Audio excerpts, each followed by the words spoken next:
Hey everybody, welcome to another episode from HolsingersFlyShop.com with your host Sean Holsinger.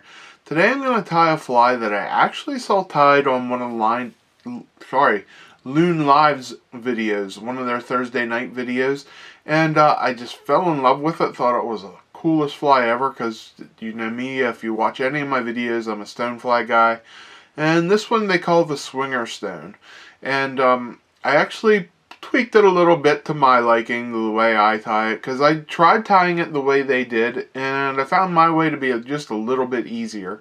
So I'm going to show you how I decided to tie it, and give it a try. You're going to like this. It's a cool, they actually tie it to swing, and I'm actually tying it to swing too, because I like to swing flies too, but I can picture in my head right now where I want to use this up on Kettle Creek at. I love fishing Kettle Creek in the spring, and stoneflies are one of my major patterns that I use on that stream. So I'm going to be using it up there for sure. And I do like to swing up there because it's a big river. But anyway, add a little bit of lead to this and use it as a nymph too. I've done that. I've tied it both ways to get ready for this spring and try it out. I'm going to tie it as a nymph and as a wet fly, tying it both the same way, except I'm going to add a lot of lead to one just to get me down quicker. And, you know, I don't usually tie wet flies with a bead, because normally I just want them to swing naturally through the current. But the stonefly, if you know how a stonefly works, the stonefly will actually crawl to the top of a rock, hatch on top of a rock, or it'll crawl up the bank. And like one of my local streams that we have a big stonefly hatch on, if you go under the bridge in the summertime, the wall on the side of the bridge will just be covered with stonefly shucks. So give it a try, guys. If you're a stonefly guy like me, if you have stoneflies in your area, give it a try. You're going to like it. Here it is in 2 different color variations for you, and then the material list.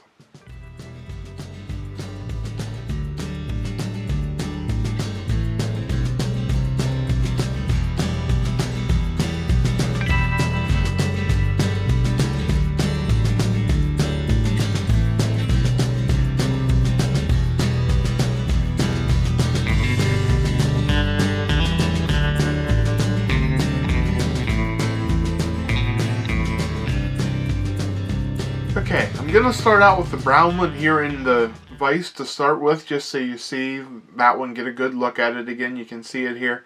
And I'll spin the vise around so you get to see it at different angles, how it looks there. It's just a great buggy looking pattern with what's going to be a lot of movement with these legs under the water. So what I'm going to do here is I'm going to tie, like I said, the one in the vise now is brown. I'm going to switch over and I'm going to tie a yellow one for you. Just tie a golden stonefly, which is, you know, prevalent in a lot of areas. So let's get a hook in the vise. The hook I'm using is going to be a size 10.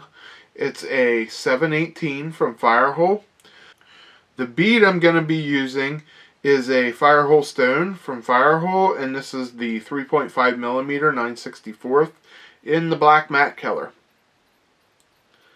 Okay, and now my thread is 140 denier wood duck, and I'm just going to start it on there, and I'm going to wrap it forward and then wrap it back to get it where it needs to be, and then I'm going to wrap it back clear around the bend of the hook here, and I'm going to create a little ball, just a small one. It doesn't have to be big.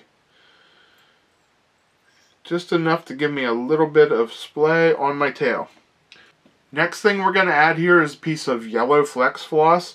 We're just going to pull one strip off, and what we're going to do is I'm just going to put it under my thread there and bring it up on top of the hook and get it tied down.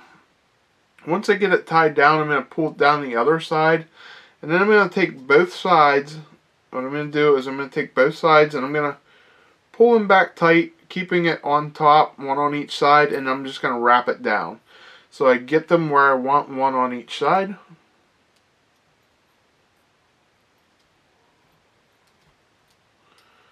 And wrapped back to that ball. And get them to stand straight off each side, right like that. That's good, okay?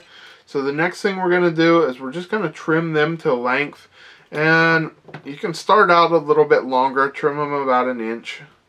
Okay, cut them equal, like that. about an inch long. We'll come back in later whenever we get the legs on there, and we'll downsize that just a little bit, but we'll, make it all look nice and flush with everything else. So I'm going to build up just a little bit of body here for my abdomen. You don't need much, but you need a little bit. It's just a little bit. It's a bigger fly. This is a size 10 hook I'm using here. I will say I tie these down in a size 12 too, and it makes a really nice size 12. So the next thing we're going to use is a synthetic tapered peacock quill. This one is yellow to get the golden stonefly look. And all you do is peel one off here, and they're tapered on the end like I've showed you guys these before. One side is fat, the other side is skinny. We're going to tie it down by the skinny end, and we are going to tie it down sticky side up. So I'm just going to place it on this top here, get it tied down into place, wrap it the whole way back to my tail, and bring it forward. And then I'm going to go like 2/3 of the way up there with my thread, and with my quill actually. Now we're just going to wrap this forward here, creating a nice quill-bodied look to it, a nice segmented look, which the stonefly has, a very segmented abdomen. So this is the perfect tool to use for this. Alright, then we're going to bring it up here and tie it off. Okay, now I am going to hit this with just a little bit of bone dry. Two things, to secure it in place, and two, to give it just a touch more body to it. And now that's a little bit too much there. I'm going to suck some of that off there with my brush. Okay, now I'll just roll this around to get it to level out a little bit, and hit it with my light to cure. Okay, now that's not going to go anywhere. That's great. Now, next thing I'm going to do is I am going to add a little bit of dub. For this, I'm using SLF Squirrel Dub. This is the Whitlock's Dubbing Blends #1, and the color I'm going to use is Red Squirrel Abdomen for it. So I'm not going to use a whole lot. It doesn't take much. We're just going to build up a little ball here to get my legs to stand out. So just dub some of this on. And we're going to dub a little ball right there where we ended our abdomen. Okay, now we're going to take our flex floss, and I'm going to put it again up on top there, tie it down, and then I'm going to just figure 8 this in place. Okay, so we get those split on the top like you see. And then I'm going to add, I'll trim this off a little bit. Now, I'm going to add a little bit more dubbing for my next set of legs.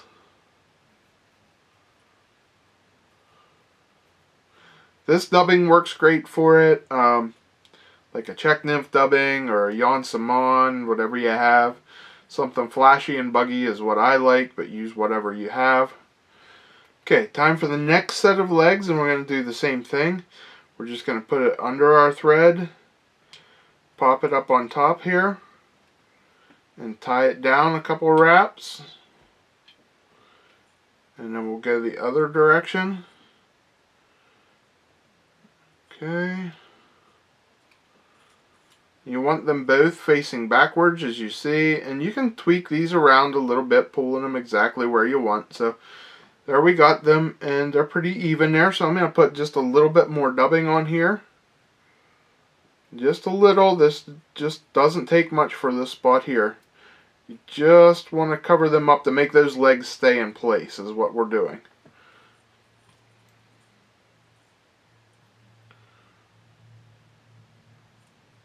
Okay. Now, the last thing I'm going to, well, not the last thing, but what we're going to do now is I'm going to trim these off to length. So I'm going to pull these out, and I want the front leg to be just a hair longer, and I want them to be about an inch or so. So I'm going to cut it at an angle. I'll hook these up this way. I'm going to lift them up, and I'm going to cut them at an angle here So your front leg goes longer than your back leg, and you can see that's about equal lengths. And like I said, pull them wherever you need to get them to lay level on the fly. There we go. Now, last thing we're going to do is we're going to put a collar on. I'm going to use a piece of hen pheasant. And I'm going to get this out of the saddle area where it's a little bit longer because this is a size 10. So I'm just going to pluck one out. This has all the fluff on it and everything. We're going to strip back the fluff. Okay? And just going to pull it back. And then we're going to tie it down like we tie any other wet fly in. Going to pull the tip back and tie it in by the tip. So there you can see we got the tip pulled back, and we're going to tie it down by the tip. It'll get covered up here. I'm not being real picky on it because, oops, sorry, it's going to get covered up with some dubbing in a second. That front, that happens a lot. Don't worry about that whenever you pull it out. It's going to happen a lot. All I do when that happens is I start over and I pull the tip back again, and you'll be better off because what you have is a little bit stiffer feather shaft there. So you're good by doing that. You're no problem doing that. Also, I want to add, you want to tie this with the bottom side of the feather down, facing down. What that'll do is it'll help it lay back easier whenever you wrap it. So we're just going to wrap this on.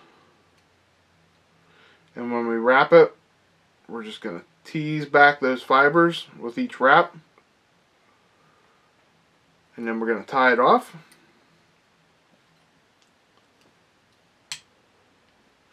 And then I'm just going to add a little dubbing collar here to finish. So we're going to take just a touch more, enough to pretty much lay these fibers, these hackle fibers back. And not much more, just to make a nice little collar on it. These hackle fibers are going to act as legs. And there you go. That is all that is to this great looking fly. Change the colors, change the bead color. Like, that makes a nice head, but you could tie that with a nice brown one too. Would look great. I am going to trim back. My tail looks a little bit long here for my liking. So we're just going to pinch the two tails together, trim that down, get them equal. There we go. And there you see the swinger stone. It's a very great looking fly. Fun to tie because you just got a great looking fly when you're done with it. So give it a try, guys. Alright, you saw how great it looked there and what drew me to the fly to begin with. It's just a natural looking pattern. And the buggy legs on it, that's going to give it a lot of movement under the water, which I like. It's just going to be a fish catching fly. I'm glad the guys from Loon Live put this one out there and shared it with us. And I figured if you guys don't see it, I'm going to share it with you. So, and share my little twist on it. I hope you liked it. You know, I tie a lot with those Hemingway's quill bodies. They work great. They're easy to use. And I actually experimented a little bit on this fly before I started using the synthetic quills. I tried it out with the turkey quills, turkey biot quills, and they worked okay, but they're a lot harder to work with. You know, they break easier and things like that. This is just simple, tie it on, get it done with, and it's done. Don't forget, seal it with a little bit of UV glue if you want. If you don't have it, it's not going to hurt that much on this fly. I just do it to protect it a little bit and give it a little extra body too. So that's another option for you. But anyway, mix up your colors. Like I said in the video in the beginning, mix your colors up because there are a ton of varieties of stoneflies, and you may have multiple varieties in your area. I know we do personally. So don't forget to do that part. Until next time, guys, check us out on our social media like Facebook and Instagram. If you have any questions for me, interested in a guided trip, you can find me at Holsinger's Fly Shop at gmail.com. Is where you can get a hold of me personally. And any questions for the shop, it's contact us at holsingersflyshop.com.